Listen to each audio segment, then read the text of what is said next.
पहले नहीं भी पढ़ोगे ना तो तुम उतना ही सवाल करके आओगे जितना तुम एग्जाम से पहले 20 दिन में पढ़ के करके आओ। पहले समझने में दिक्कत करता है, लेकिन एक बार समझ जाओ तो दिमाग में हमेशा बना रहता है।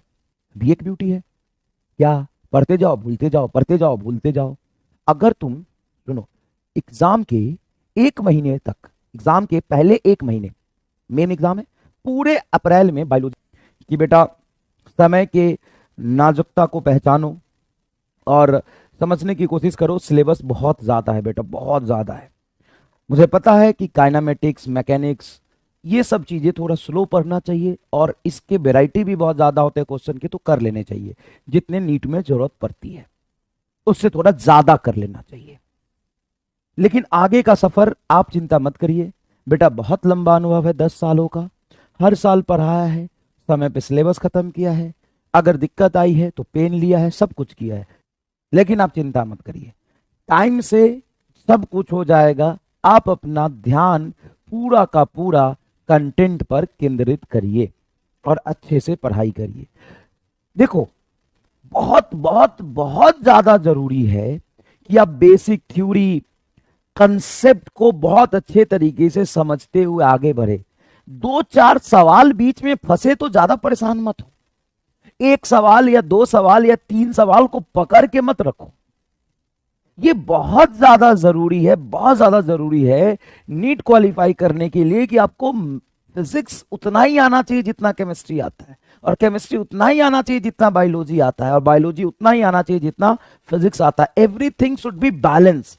सबसे बड़ा सीक्रेट तुम कह सकते हो नीट क्वालिफाई करने का, सबसे बड़ा सीक्रेट कि everything should be balance, everything should be balanced. और यही पे मेजॉरिटी बच्चे अपना बैलेंस बिगाड़ लेते हैं।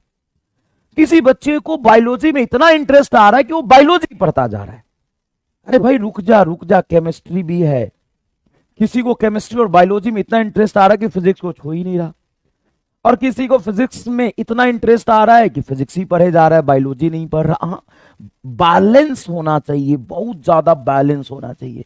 जो इन तीनों को बैलेंस कर लिया, धीरे धीरे बेटा वो कर जाएगा,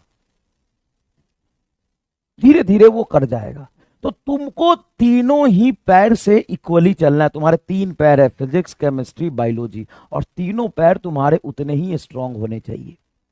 इसीलिए कहीं जबरदस्ती ज्यादा मत घुसो।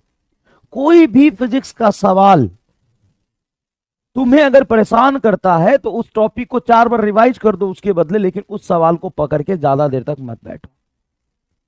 अगर वो सवाल एग्जाम में आ भी गया, तुम नहीं भी कर पाओगे तो कोई दिक्कत नहीं है, लेकिन बायोलॉजी, केमिस्ट्री और फिजिक्स के हर कंसेप्ट, हर थ्योरी को अगर तुम मेमोराइज कर पाओगे, समझ पाओगे, याद रख पाओगे, तो तुम 180 में से 120-30 सवाल बड़े आराम से कर लोगे। तो तुम्हारा अल्टीमेट गोल सिलेक्शन है, तो सिलेक्शन पे ध्यान दो, पीएचडी पे मत ध्यान दो। अल्टीमेट गोल तुम्हारा क्या है? सिलेक्शन है, तो उसके पीछे भागो। समझ में आया? अपने टाइम टेबल को इस तरीके से मैनेज करो कि कोई भी चीजें ज्यादा ना छूटे। एक चीज और बताता हूं, एक बहुत बड़ा इंपॉर्टेंट कंसेप्ट बताता हूं। जब स्टार्टिंग की बात चल रही होती है तो आप अपना 40% टाइम फिजिक्स को दे सकते हैं, 40% टाइम फिजिक्स को दे सकते हैं। तो बोलो सर इससे बैलेंस कैसे होगा? अभी बताता हूं। 30% टाइम आप केमिस्ट्री को दे सकते हैं, केमिस्ट्री को दे सकते हैं, और वही थोड़ा बहुत ऊपर नीचे, और 30% टाइम आप बोटनी प्लस जूलॉजी को दे सकते हैं, है ना। 2 सब्जेक्ट हो जाते, बोटनी प्लस जूलॉजी के 180 सवाल आते। इस रेशियो में आप आगे बढ़े, और जैसे जैसे आपकी पढ़ाई अच्छी होती जाए, फिजिक्स में कमांड बढ़ता जाए, तो टाइम के साथ इनका परसेंटेज डिक्रीज करते जाए। 40 से 35 कर दे, 30 कर दे, 30 से 25 कर दे, और इन दोनों का डिक्रीज करते जाए, डिक्रीज करते जाए, और इसका इंक्रीज करते जाए। एक इंपॉर्टेंट बात समझना कि फिजिक्स एक ऐसा सब्जेक्ट है जिसको तुम अगर अच्छे से समझ लो, अच्छे से पढ़ लो, कंसेप्ट बिल्डअप हो जाए, कंसेप्ट बिल्डअप हो जाए, तो बेटा एग्जाम से 20 दिन पहले नहीं भी पढ़ोगे ना तो तुम उतना ही सवाल करके आओगे जितना तुम एग्जाम से पहले 20 दिन में पढ़ के करके आओ।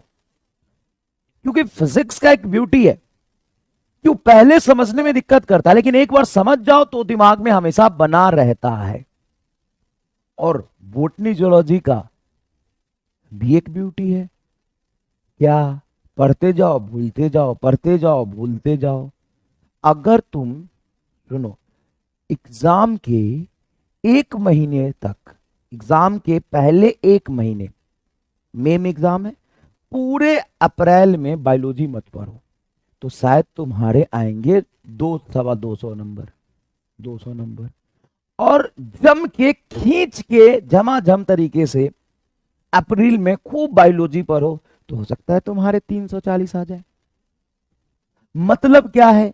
मतलब यह है ज्यादा बायोलॉजी अभी पढ़ के कुछ कर भी नहीं पाओगे, लेकिन इतना जरूर देखते चलो, इतना इतना फिजिक्स पढ़ो, इतना फिजिक्स पढ़ो कि बायोलॉजी पढ़ते समय शर्म ना आए। समझ में आए कि नहीं आया? तो देखो ध्यान से, देखो ध्यान से।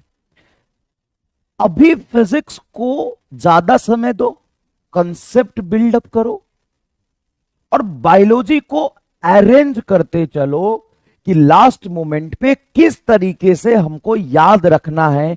सिस्टमेटिकली अरेंज करते चलो ताकि लास्ट मोमेंट पे उसको समेट सको। मेरी बात समझना, शायद मैं सही कह रहा हूं, तुम लोग भी इस चीज को फील किए होगे कि बहुत ज्यादा अगर अभी बायोलॉजी पढ़ ले, सब कुछ याद कर ले, और लास्ट के 2 महीने में नहीं पढ़ेंगे तो सब खराब हो जाएगा। लेकिन फिजिक्स को अगर बहुत ज्यादा समय अभी दे दिया, बहुत ज्यादा मतलब केमिस्ट्री और बायोलॉजी के रिस्पेक्ट में, तो वो कंसेप्ट अगर तुम सीख जाओ तो तुम फिजिक्स नहीं भूल सकते, वो लगभग लगभग याद रहता है। समझ में आया थोड़ा? समझ में आया थोड़ा?